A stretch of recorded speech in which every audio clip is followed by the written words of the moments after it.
normal to show if there is any generalized depression of vision, suppose say in cataract or in refractive errors.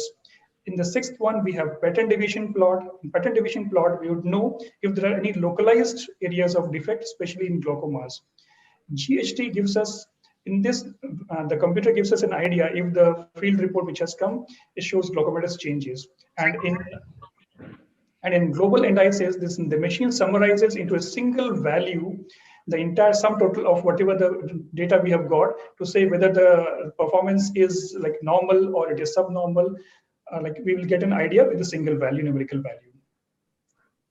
Now coming to the basics of HBF, normally we go for a 30- or a 24-2 program. In 30-2 program, normally we evaluate the 30-degree field of the patient with the help of the points evaluation of the retina. Around 76 points are evaluated. In 24-2, the outer points are left out and the outer rim is left out and rest all the points are similar. So for 24-2 and 30-2 reports, most of the points are similar in assessment. So we can compare these two reports. These two reports are comparable. For evaluation of a glaucoma patient, I would normally order a 24-2, and if a report is like this, it should suffice. But in case of advanced glaucoma, if the involvement of the central 4 points, if any of these 4 points is completely black, that means it is an advanced stage glaucoma, I would order, in addition to 24-2, additionally a 10-2 program also. And if we want a better assessment of macular region, we can go for a macular threshold program. But whenever we are ordering some unusual programs like macular threshold, we should be aware that the system will not do the statistical analysis which it does in case of 24-2 or 30-2. Like we do not get the total deviation or pattern deviation plot when we are doing these programs. Here we just get raw data and we have to make our own assessments. Just to re-emphasize, in 30-2 we are evaluating these many points, but in 10-2 this 10-degree visual field is analyzed in great detail. Similarly, in the macular programs, this still central part is also analyzed in finer detail. So the macular and the 10-2 programs, the report cannot be directly compared because the points analyzed are different with 30-2 or 24-2 programs. Now, normally for the assessment, the target size is 3. And in case the patient has any macular problem, then we can use size 5 program. But again, we have to remember that the moment we use size 5 program, we get only the raw data and it may not be directly, like we do not get the statistical analysis by the system here. Now, whether we should do patients' perimetry in dilated or non-dilated state, I usually, for some reasons, prefer dilated. But we can take any standard, either undilated natural stage or dilated stage, and follow up the patient subsequently with the same state. In this perimetry, the patient had a constricted pupil because of treatment, and we see a defect which is similar to something like a rim artifact. But when the patient was dilated, that this artifact has vanished. So we should follow one single standard. One thing to be kept in mind is if the patient is dilated, the threshold values may be 1 or 2 decibels less than what we get in a normal patient. Now, here we have reliability indices, and these are the criteria. Like below these values, it can be considered as acceptable report.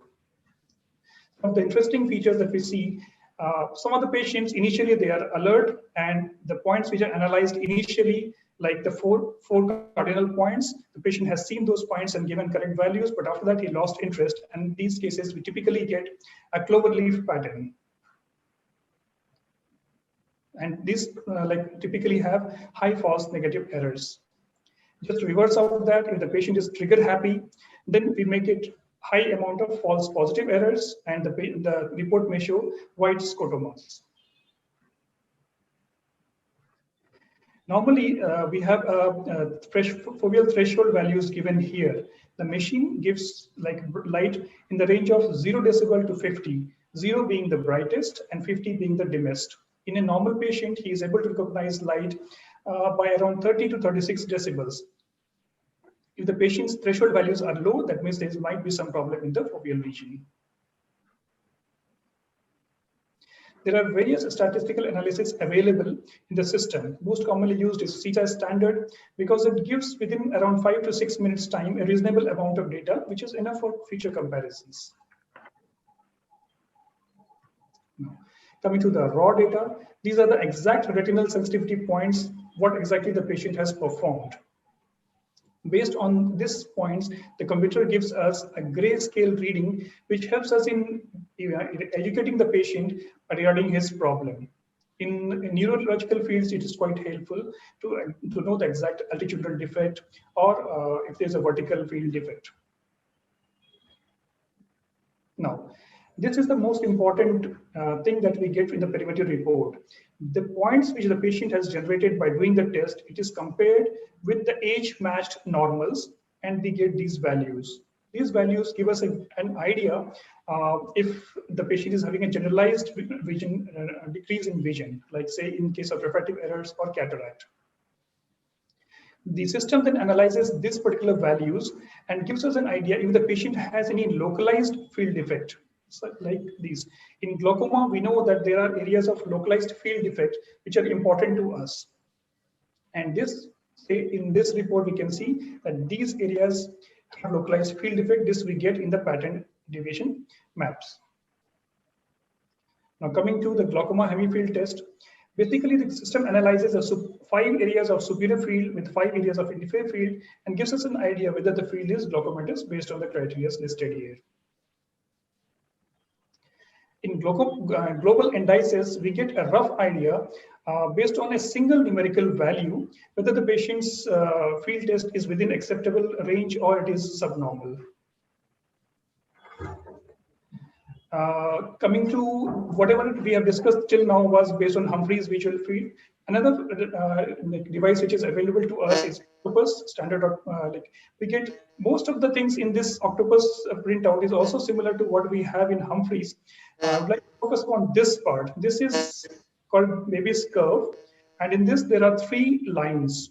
So if the patient's values, whatever the sensitivity values has come, if it is within these 3 lines, based on the thick line graph that you have seen, then it is considered to be within the normal range. If the patient's retinal sensitivity values are lower, then it would fall out of these 3 lines and would give us an idea that these points are abnormal.